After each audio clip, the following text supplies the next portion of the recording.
Now we will not bother you with numbers and electricity. We will speak for something bigger. We will speak for opportunity, and we will speak for wind of change. Because of our job in the past years, and for investors with the same common vision like us, now at the moment we have 2 projects in construction phase. That is the first project over a decade in Bulgaria. Third is on the way. And we have in the pipeline in the next 2 years more than 500 megawatt. Today we will speak for one of these projects that will be built with Vestas turbines, 6.4 megawatt, 125 meter hub height and 162 rotor diameter. We will speak for the one part of this change, but important part, because how this process is very huge, how you know. And because every change, like in daily life, it's happening with the support with intelligent women. For that, I want to present you, together with me, on the stage, Ms. Rositsa Chopeva from xFigureFinance. They are partner in the project and responsible for the financing part.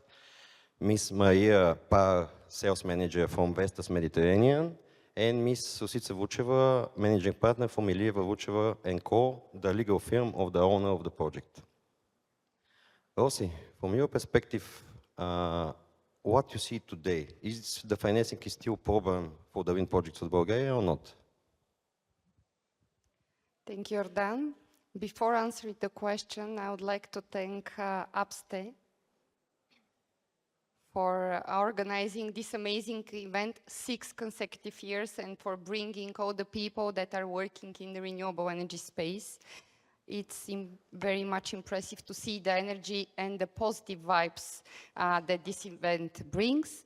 As Yordan said, I'm managing partner of xFigure. What we do is help investors and developers get access to capital and secure financing, do M&A for renewable energy projects, as well as help them get to financial close. We are active in the space for more than 10 years. I've been working in financing renewable energy projects, more than 2 gigawatts of solar, battery energy storage systems, wind.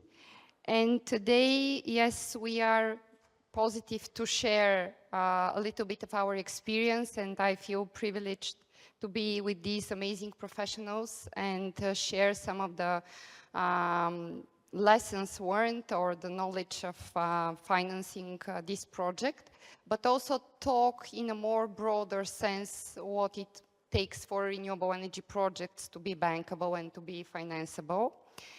And I'll be very positive and say that there is always capital for well-structured projects, no matter which technology. But for wind, we are seeing huge support and interest from both local and international lenders. And it comes from a reason. Common bankers know how the numbers work.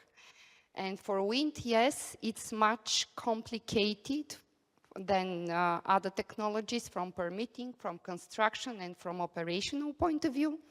But from commercial point of view, it makes a lot of sense. Saying this, of course, I have to be honest and say that still we see projects that are rejected, that are not able to secure purely non-recourse structures. But when the lenders see experienced sponsors, strong technical support, tier 1 equipment, off-take risk, and a mature project, they're willing to support it. Yeah, that I want to show to the people now, because when everything is structured, actually it's happening, and the wind will just starting. And now we see this change that we spoke. Maria, from Vestas side, what Vestas bring and how they can help in the project financing phase about the different projects? Well, first of all, thank you. Thank you for the invitation. It's a pleasure, as you said, Rositsa, to be here. I think in terms of financing, Vestas, from one side, we are the global leader in turbine manufacturing. We have more than 200 gigas of installed capacity, proven technology, a huge track record. So this is really important. In terms of execution, I think we are reliable. We focus on safety, we focus on quality. This is key for us. And this is also providing a lot of reliability for the bank. Then we have our service, long-term service agreements with availability warranties. What to say on service? I think we can brag about our service team here in Bulgaria, where we have been for almost 20 years. We established in 2007. We have more than 350 megas of installed capacity, 315 megas under servicing. So this is key. We have 50 people in the country, and this is bringing a lot of trust for Bulgaria. So overall, I think we have a very strong value proposition that helps de-risk the project in terms of when it comes to the financing, which is a key part of the process. Yeah, exactly. The whole partners and the good structure, how Rossitsa say in the beginning, is very important, and for that the added value of Vestas is very important, and the other manufacturers and participate in the process. Doesn't matter for substation or for the other part of one project. It's very important. Yes. Rossi, from your point of view, for what is need to be prepared the investors and developers in the face of the financing from the legal point of view? Thank you. Thank you very much for the opportunity of being here and sharing the encouraging experience we had with this project. About preparation, firstly, prepare yourself. Be resilient because you're entering in marathon, not a sprint. Be focused on detail and precise every step of the way. Secondly, I would say, and I'm glad to be with these people on this stage, the people behind every successful company and every successful project are the most important. So pick your partners and counsels meticulously. Prepare your firm, and especially important at the financing stage as well as the assets. Each firm has to own a perfect title over its assets, and assets means not only the real estates which will be used for development but also permits. And if this is not the case, think in advance how to strip the company of unrelated assets, and think globally, because there might be tax implications. You might create new liabilities. Of course, no liabilities at the financial stage. And last but not least, while taking care of your assets, of the titles and legality of assets, I would strongly advise to appoint external counsel to provide vendors due diligence, which will give you assurance you're good enough for financing, and at this stage create your VDR. Thank you. A very detailed answer. Rossi, from your side, what lenders is need to focus on, and which question you prepare for you to the lenders that they don't see it coming, and what is need, they to prepare in advance and to focus on? Because with Yordan, they're working from development stage of the project, that they know that very often developers are not prepared to answer the lender's questions, because it's not only about land and permits, but it's a mature, well-structured project. I'll try to address this based on our experience, because actually this is why the clients decide to work with us, because we've been through this financing process several times, know what will be the lenders and questions and how to address them. So we usually say that we add value in 3 main areas. This is engaging lenders early in the process. This is preparing the project to be de-risked, and I'll share what it is. And the third one is giving the lenders options. Rossi said it's a marathon. I would say financing is like a discipline. It's a long process. It's not a single deal. So when we are talking about preparing, we are starting to de-risk the project early on during the development stage. You know that it very much matters the choice of technology. Based on it, decisions with the project designs are taken. So it's a matter of permitting risks, addressed through vendor due diligence and adequate counterparties. It's a matter of technical design and technical risks addressed through the right partners. It's a matter of counterparty risks addressed through top-tier technology and names that are able to bear the guarantees provided, and also partners that are able to maintain and provide operation and maintenance and long-term guarantees for the contract. So what we do is analyze each type of risks so that when we sit with the lenders, it's not just lend with permits, but it's a full structure, it's a teamwork with the team that is engaged and that has managed the de-risking of the project at each stage. So this is one thing. The second is engaging lenders early, which means when we are ready with the contract structuring, to go to the lenders, get preliminary approval, discuss the questions that they still feel uncertain before engaging in this long-term due diligence process and engaging time. And the third one is giving options. As I said, we firmly believe and we see in practice that there is always capital for well-structured projects and there are always options with off-take risk, without off-take risk, PPA or no PPA, with different types of technologies, so that the investor has the right to choose the partners and the structure that it fits to their risk profiles.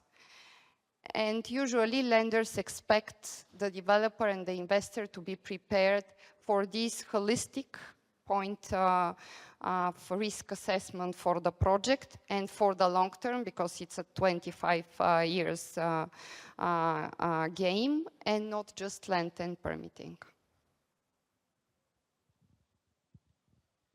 Thank you. You mentioned several times risks, very different risks. I have a question to you of you about the risks and about the insurance.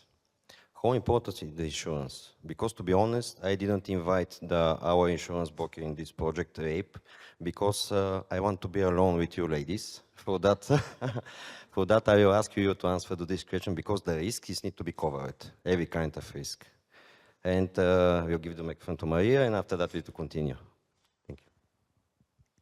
Well, I think the insurance is key, no? And probably you can talk about the insurance from the customer's perspective. You have a lot more experience. In terms of Vestas, we provide the proper insurances that cover all of our services, right?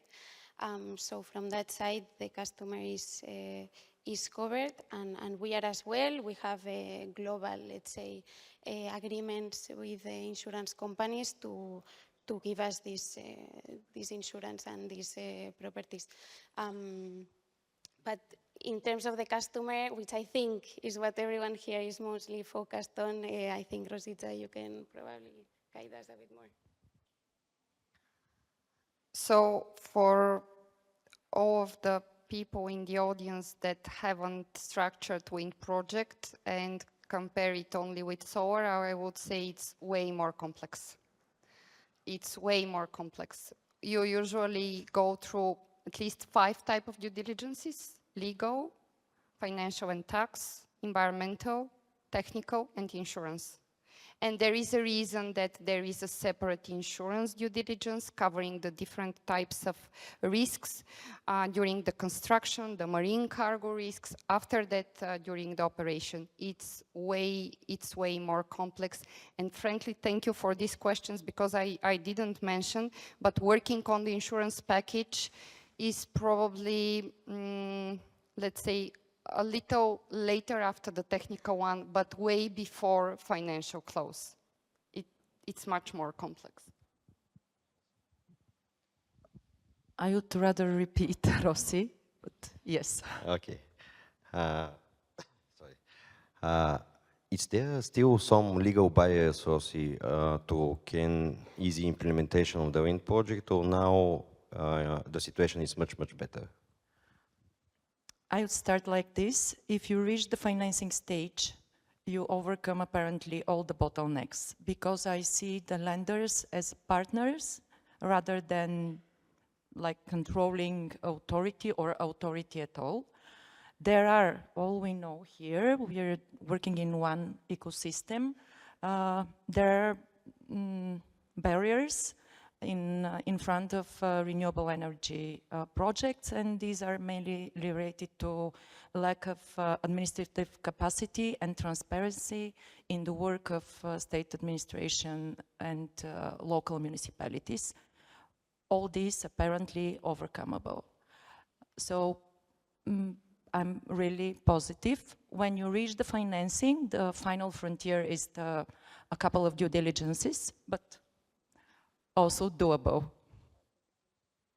Sounds good, sounds good. And actually this is happening, and Teos is very right. Maria, looking ahead, what is the role of, in Bulgaria within Vestas border strategy in Southern Europe? Well, I think for Bulgaria, for us, as I mentioned, no, we've been here for 20 years and we want to keep it that way. So hopefully it will. It is one of the key markets. Of course, right now Romania has a very strong focus, but aside from that, in Southeast Europe, Bulgaria is one of the key focuses, and this is the reason why I'm here, why we have a very strong team.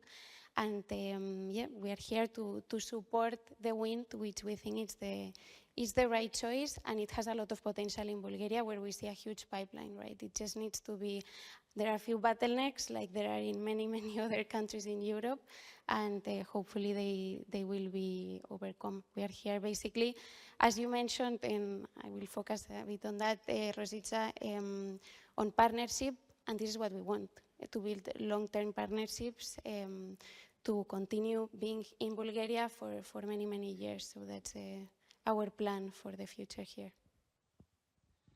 This is our view also, and we also think that the outcomes now it's past two, and the wind will speed up very fast. How everybody of you see in the all previous panels, wind is very necessary. The good thing is that wind is already here and started. Rossi, what you see, what will be the wave of the new opportunities in Southern Europe? Only wind? I hope to be wind, not only, but prefer. What do you think? So I'll share with you in practice, since we closed the financing, I think it was 2 months ago, we have already started and we are seeing huge interest from investors to work on portfolio of assets. Wind is key, of course, because it helps to improve the production profile, secure better prices, improve the overall performance, but the game is not in a single asset. It's not in a single financing for an SPV. It's not anymore. It's much more complex. The market is becoming professional and complex. We are seeing increasing demand, but also requests to go close to baseload.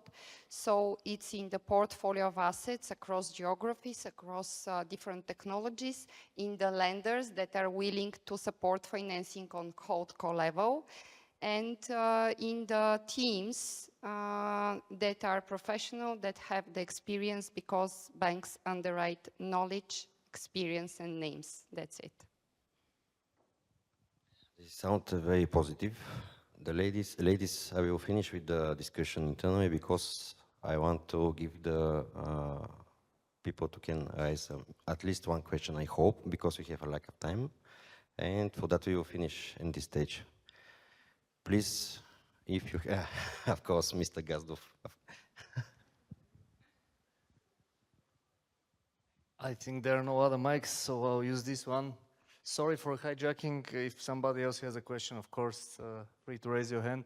I want to ask about hybridization and batteries. So have you looked on the financial side how the business model looks? Is it something that the investor is thinking about, adding batteries? And to the legal team, how complicated would that be? How long do you think it would take to expand the generation part with storage? Okay, from financial point of views, yes, we have. Currently, there is still no business case because Nicola, before we started working on this with the team, we did an analysis for the past years, but for the years extrapolating forward about the discount of wind price versus baseload. It's minimal. So still not a business case. In 3 to 5 years, yes. Combined with solar and BESS, yes. But for wind standalone, still not.